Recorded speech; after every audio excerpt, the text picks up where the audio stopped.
Hello team, I want to welcome you all to this important session on safety data sheets, or SDSs. Whether you're new to SDSs or have used them for years, reviewing these critical documents can mean the difference between safe and hazardous conditions.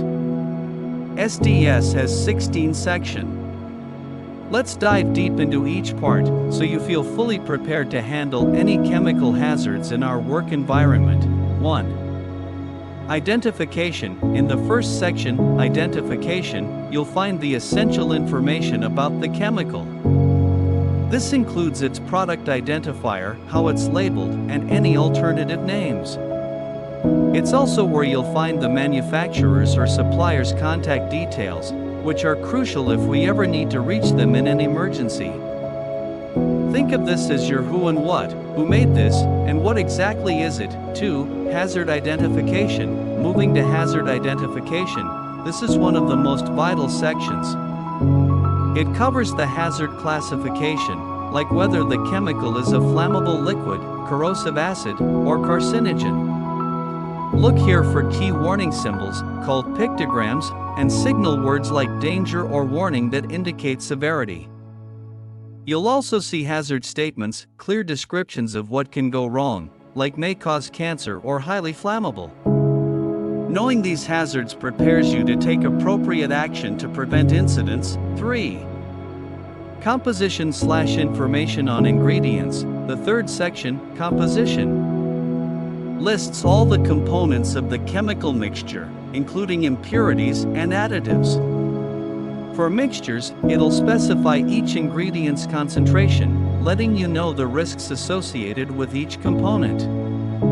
It's important to know that sometimes a specific ingredient's exact composition is withheld as a trade secret, but even then, general safety information about it must still be provided.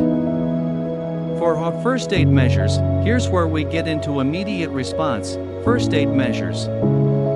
In an emergency, seconds count, and this section gives you clear steps for every possible exposure route, be it inhalation, skin contact, or ingestion. This section also describes acute or delayed symptoms to watch out for, which is critical because some chemicals don't show immediate symptoms, yet can be harmful over time. Always keep this information handy. 5. Firefighting measures. In firefighting measures, you'll find essential guidance on how to respond to a fire involving the chemical. It outlines the right extinguishing agents, like water, foam, or CO2, as well as any special hazards that might arise, such as toxic fumes when the chemical burns. Understanding this section ensures that you're prepared with the right extinguishing equipment and PPE. 6. Accidental release measures. This section, Accidental Release Measures, is all about containment and cleanup procedures for spills or leaks. It gives instructions on personal protective equipment, PPE, environmental precautions, and methods for controlling and cleaning up the spill. Remember, some chemicals require special handling to avoid contamination or injury. Having these procedures memorized will allow you to act fast if a spill happens. 7. Handling and storage. Handling and storage provides guidance on safe practices and environmental precautions. For example, certain chemicals require cool, well-ventilated areas, or need to be kept away from incompatible materials. Always follow these instructions closely because improper storage can lead to chemical reactions or release of toxic fumes. 8. Exposure control/personal protection. This section deals with the protection measures you'll need. It covers recommended PPE like gloves, goggles, or respirators and indicates exposure limits set by OSHA and other regulatory bodies.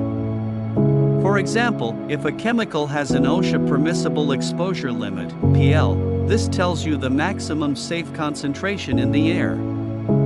Make sure you're aware of these limits, and use PPE properly to avoid any risks. 9. Physical and chemical properties. Physical and chemical properties lists characteristics like odor, color, boiling point, and vapor pressure. Knowing these properties can help you quickly identify a substance or detect if something is wrong, like a change in odor or color. This can indicate a possible reaction or leak. 10. Stability and reactivity. Here, in stability and reactivity, you'll learn about the chemical's behavior under different conditions. It outlines whether the chemical is stable and lists any reactive materials that should be avoided. Unstable chemicals may react violently if they come into contact with incompatible materials. Remember, safety is about prevention, and this section helps you foresee and avoid potential dangers. 11. Toxicological information. Toxicological information details the health effects of exposure, including acute or chronic symptoms and toxicity data. Look for the LD50 values, which indicate the dose that would be lethal to 50% of test animals. This tells you how toxic a substance is and what symptoms might appear from exposure, helping you gauge how much risk is involved in working with it. Sections 12 to 15. These sections, covering ecological, disposal, transport, and regulatory information, aren't enforced by OSHA but are still informative. If you're responsible for disposal, transportation, or regulatory compliance, these sections provide guidelines. Section 16, Other Information. Finally, other information includes the SDS preparation or revision date. If a sheet is outdated, it might not reflect the latest safety insights or regulatory changes. Always check for the latest version of any SDS. Employer and employee responsibilities. As your employer, we're committed to maintaining SDSs in each work area and ensuring they're accessible to all employees. If you ever encounter a chemical without an SDS, let us know immediately so we can contact the supplier. Remember, SDSs can be in binders or digital formats. As long as they're accessible, your responsibility is to understand how to access and read SDSs. During training, we'll demonstrate how to quickly find essential information on SDSs for chemicals in your work area. Training requirements and topics. Training is crucial.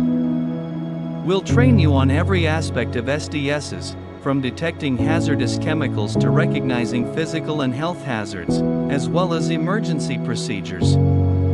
You'll also learn about our hazard communication program, labels, and proper use of PP. Special considerations for multi-employer and temporary worksites. If you're at a multi-employer worksite, we'll ensure you're aware of hazards specific to that location. Temporary workers will be trained on both the general HCS requirements and the specific hazards of the host company, emergency procedures, and action plans. In the event of an emergency, our training will cover either an emergency action plan for evacuation or an emergency response plan if we expect you to control the hazard. You'll know evacuation routes, reporting procedures, and, if needed, response protocols under OSHA's HAZWOPER standards. Conclusion: I hope this overview provides you with the confidence to use SDSs effectively. They're essential tools for understanding the hazards and safe practices for any chemical we handle. Make it a habit to review SDSs for new chemicals, ask questions if you're uncertain, and let's work together to create a safe and healthy work environment for everyone.